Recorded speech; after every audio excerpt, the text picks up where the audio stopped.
something about the tools of for pharmacoeconomics application and pricing. My view is the view of the health economist and the public health physician, because I'm both as an economist and public health. So let's see why and what are we doing. So this is the content. I try to go through quickly from the first part, because the second part I think will be more useful. So it's a good question. If pricing is the answer, what was the question? So what do we want to achieve, and what kind of price mechanism should be used? And one price mechanism is this better than other, and how much better or worse? So this is my concept in this presentation. So what do we want to achieve with pricing? This is the really most important question. And price, what do you mean by that? Or price, because price and cost, like in the previous presentation, and congratulations for the speaker of the previous presentation, but price and cost are very often used interchangeably, although these are two very different things. You know, on the top, of course, the most important ones are the health policy considerations, and we have barriers, but I come back to this. So some kind of stage furnishing, quite many things here. I'm not going to read all because I have 20 minutes and I started in 1350. So providers, you know, from the provider's point of view, might want to price based on how much their customers are willing to pay. But it's a question, who are the customers? The state, individuals, insurers, healthcare providers, families, because they have very different behavior related to prices and costs. So who are they? And it's a question whether pricing equals willingness to pay, or some respect, yes. What is the role or goal of the pricing? Do you want to keep the budget? Do you want to save? Do you want budget savings? Do you want a reallocation of resources? Do you want to gain more healthcare in individual and societal level? Because depending on your answer, you have to choose different pricing mechanisms. What is the view of the policy and financing decision makers and reimbursement agencies? You know, today is very important because in all countries, 60, 50, 70, or sometimes even higher percentage of this reimbursement comes from taxation, insurance, state sources. So this is a very important question. Will I mean, on behalf of the financing decision maker reimbursement, will I buy in this product or product category? So this is the first question. Do I want to buy a new Jaguar, or a Volkswagen Passat is okay for me? The answer is the last one. So this, my position really determine my next step, what kind of pricing mechanisms I'm going to use and how to use the results. And which one, if the answer is yes, which one, but different treatment alternatives available. So these are first policy questions. Price versus costs. So these are not the same. You know, because the cost is what you actually spend, the purchasing, the price is just sometimes a very abstract word. And which price? Manufacturers, wholesalers, pharmacy price, what is your tax level, is reimbursable or not, list price, tender price, purchasing price, and what about the impact of managed entry agreement, which, you know, this colors the whole picture dramatically, and what about discounting, and how many discounting rates do you use? So at the very end, do we know the real price? My answer is definitely no. And whose point of view should be taken? So, you know, before we really do something which is called pricing, you know, a lot of things have to be decided, pre-decided.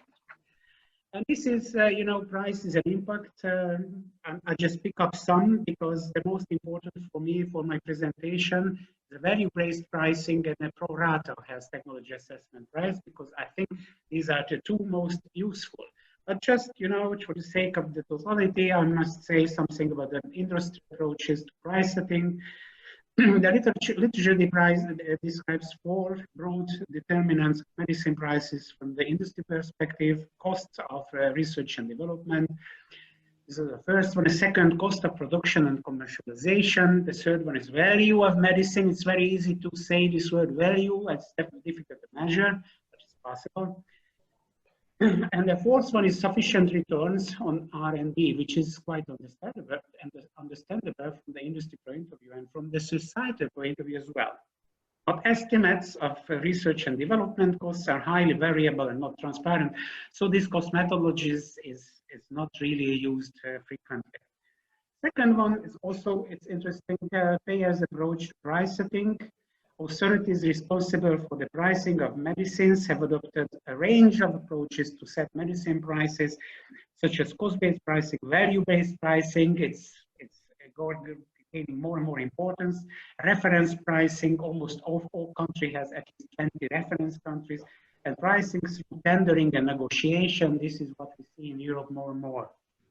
Some authorities have also set up a maximum ceiling price, like the rare disease orphan dogs in the Netherlands. They have ceiling prices, while others have agreed arrangement with manufacturers to enable access to medicines subject to specified conditions, such as discount rebates based on volume of sales or payment according to the health outcome. So these agreements are now known managed entry agreements. I'm gonna back to this topic just a minute. You know, and there is a value chain is out there. The value chain costs money. If you have an appropriate value chain, this cost is an input to the price setting, but this is not known in many countries, particularly in low and middle income countries. So people who are responsible for pricing sometimes in a very difficult position. Another one, it's not very frequently used, but it's there sometimes, could be helpful, is a cost-based pricing. It's also known as a cost-plus pricing. This pricing approach considers that cost associated with the inputs required for the production of goods and services and their administration. So this corona vaccination, probably in many places, this kind of pricing is used. This is not frequently used, but we are living now in a very extraordinary situation. So mechanisms which are used infrequently can be used sometimes. So this cost-based pricing, just one example, but it's of course it's too early to know because things are just happening.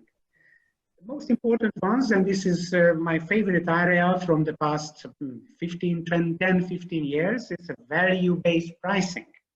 Because governments and funding agency, funders, pricing agencies wants to see the value before they say something about the price. So the value-based pricing aims to determine the prices of medicines according to their value. I will show you some of the examples because otherwise the value is difficult to reach, to understand, that patients and health system attribute to medicines. In theory, by linking price to value, value-based approach are more likely to encourage companies to innovate and produce medicines which attributes to the society and government value most. In the context of medicines, this would mean that public and government would be willing to pay, it's another important terminology, willingness to pay, for medicines that improve health conditions and minimize harms. And many countries have adopted elements of value-based pricing to inform medicine pricing, but measuring the so-called value of a medicine and translating it to the price is difficult. And even more difficult because there is no universally accepted, I'm going to show you another slide in a minute, there is no universally accepted view on what dimensions of value should be considered for the purpose of determining medical prices. So lots of open questions. We have sometimes very negative consequences. So if we think that the medications have to be safe, the pricing should be safe as well, because there are some unintended possible side effects of the prices. Here.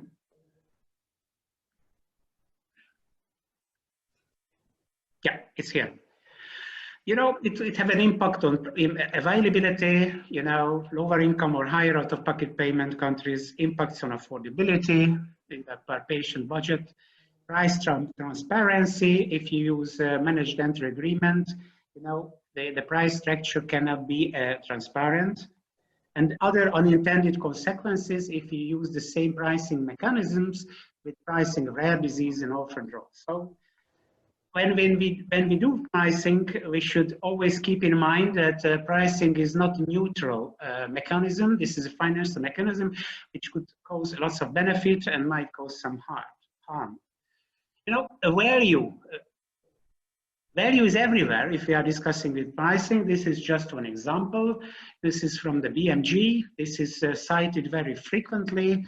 You know, basically they said, in my vocabulary, before we are discussing about pricing, we have to think about the value.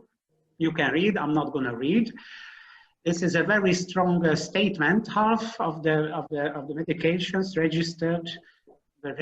registered without evidence of survivor or quality of life benefit in a cancer care. So first, we have to see the value before we discussing about the pricing.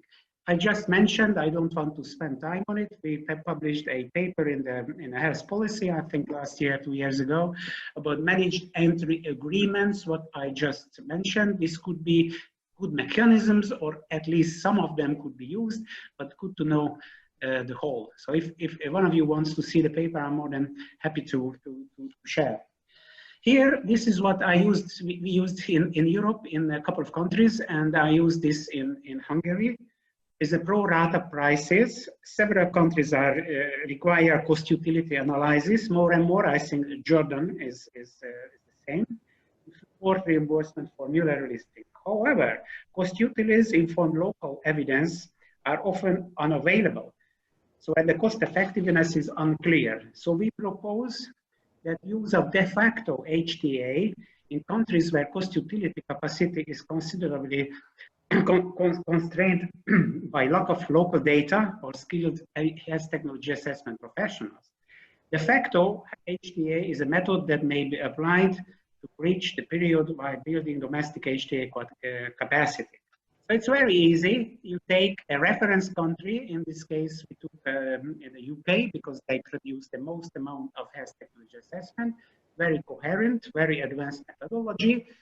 And we said, let's say, if something is considered cost effective in the UK, you know, in UK prices, probably you don't know, UK prices manpower 10 times higher than in Hungary. So we have a very different unit cost structure. So we said, okay, if something is a good value for the British, what would be the local cost in Hungary if we would want to achieve the same cost effectiveness? You see, it's not very complicated. So he said, we assume we make a similar value judgment than in the United Kingdom. This is a reference category, reference country, because they produce the highest amount of health technology assessment. You know, and this is the analogy. If this is a good business for them, what would be the Hungarian price? This was very useful because, you know, from one day to another, lots of biological agents diffused to the Hungarian market, and none of them had cost utility analysis results. So this is how we calculated. And this was fully accepted by the Hungarian funders and other funders in the region. I just mentioned that there are dimensions of the value-based purchasing, value-based pricing, or in general, value-based medicines. But you know, there is no agreement. We have lots of dimensions. One dimension is more important in one country than another. So, you know, this is a living body. This is open, lots of research around, but definitely this is where more and more countries are going to. Value, more and more value can be measured. Value is under the umbrella of patient-reported outcome, like quality of life, generic quality of life measures, and many, many more. So I'm not going to explain more, just I want to show how big how big is this research area, if you want to say something about the value-based pricing. So for instance, foregone medical visit. You know, some medications are easier to access than others, and the physician's visit related to the given therapy. So we conducted the research, so we know more about it, how important this is in Hungary.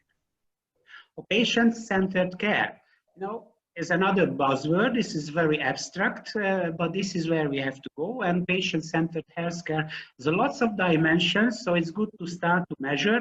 This is because this is an important integral part of the value-based pricing and health policy.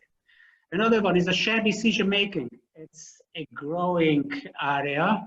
You know, if the patient is willing to enter into the shared decision-making discussion with the physicians, probably they are more willing to follow the suggestions of the physicians, you know, adherence, blah, blah, blah. So these kind of things very important. You know, one drug is easier than another. It's a big difference that you have to take a pills five times a day, or just an injection in every quarter of a year. So, you know, in this respect, you know, somehow this should be priced. And this is an element of the patient-centered care. Oh, another huge galaxies today is an e-health literacy. You know, the product is not just the pills anymore, but the product is how to use the pills, how to make the patients believe that this is useful and helpful. And most patients, in a more and more extent, they are having information from the internet, and we have to measure. Access. I think access and cheapest alternative. I'm not going to read all.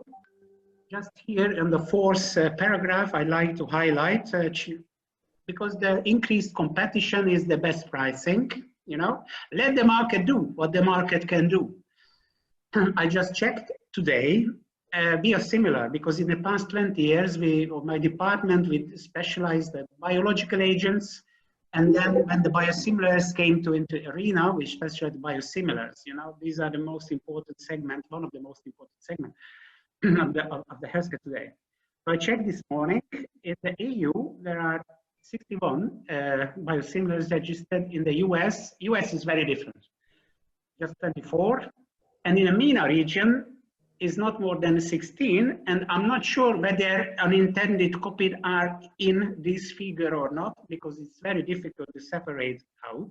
For me, the non-intended copies is a complete scientific nonsense and a complete ethical nonsense, but this is another story. So you see, if you want to save money, if you want to improve the societal benefit through pricing, first you should have, in my opinion, good competition, lots of players. So 16 registered compared to European Union 61 seems to be very low. You know, I like access things, but I don't want to spend time on it. This is just this figure, shows something about, this is good for pricing. It's a question, an average 1-year drug cost, how many % is the GDP per capita?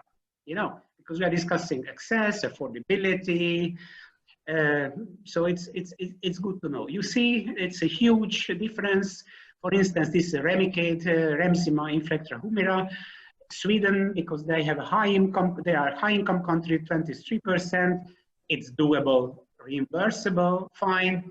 In Romania, you know, it's almost 200%. Yeah, this is a policy issue. So these are, and if you assume that they have the same price, they have to face with very, very different consequences. And here, it's an important part. What do we need if we want to do good pricing, costing, good pharmacoeconomics in a given country? So we need a cost library. The cost library contains unit costs. You know, this was really a book before the internet. Today, everything is in internet, and every cost details you can find in the United Kingdom, in the Netherlands, Germany, Austria, and Hungary. So these countries have cost libraries. So if you want to conduct a cost economic pharmacoeconomic study, let's say cardiology, cancer therapy, all important cost items can be found in this library. We have students, 5 very nice students from the MENA regions, 2 from Jordan, in our master course and in our PhD program. So together with them, we conducted a systematic literature search, and we identified 206 publications in the MENA region between 1995 and 2019, so practically all. And we were able to identify 3,500 different cost items through these IDC-10 categories, you know? So it's just a huge data source. Here is the place of the, how many minutes do I have? 2 minutes, Laszlo. How many minutes do I have? 2 minutes. 2 minutes. So I try to show you how a cost library look like. Do you see? Do you see my Excel file? Hello? Yes. Yes?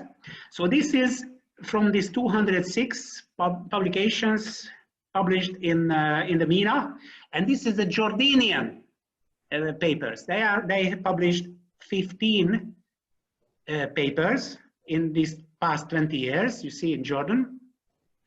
The rows are different publications, and you can see the different columns. You can see the disease, you can see whether it's pediatrics, you see the ICD-10 code, intervention, cost, what year of the cost description, actual costs.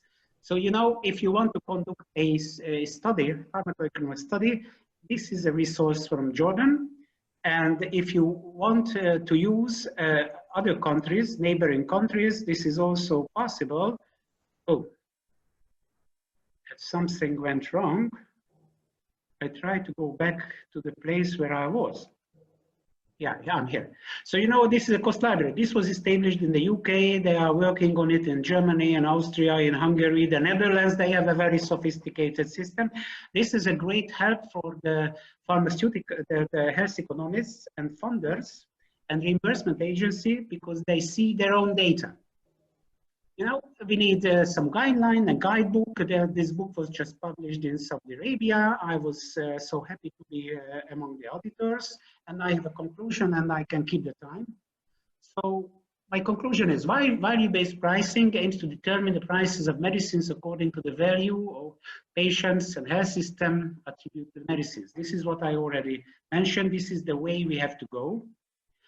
As I mentioned, many countries adopted, but just partially. And the main conclusion is, this is difficult, but this is a mission possible. The main aim of the pharmacoeconomics is to provide valuable input to the policymakers and funders. Thank you very much again for the invitation, and thanks you very much for this opportunity to present this material to you.